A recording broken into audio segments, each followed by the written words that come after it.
এই ব্রিজটা দিয়ে আমরা আসার কথা ছিল, ব্রিজটা দিয়ে এই রাস্তা, কিন্তু এখন আমরা এই দিক দিয়ে যাব। এই দিক দিয়ে যেতে গেলে রাস্তাটা নষ্ট হয়ে গেছে, এখন জেসিবি গিয়েছে, গিয়ে ওই যে ওখানটাতে পাথর ফেলে রাস্তা তৈরি করছে।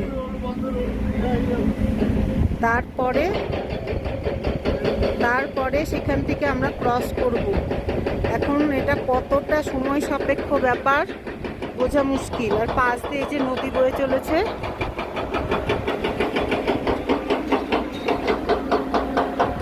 বেশি কাছেও যেতে পারছি না, পাথর বসে আসবে। আর হ্যাঁ, রাস্তা তৈরি করার জন্য আমাদেরকে রাস্তার মোড় ঘুরিয়ে নিতে হয়েছিল।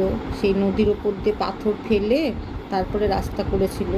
তার মধ্যে ট্রাক যাচ্ছে, রাস্তা ধসে যাচ্ছে, এই করে করে আমাদের অনেকটা সময় ওখানে কেটে গেছে। তো এখন আমরা আবার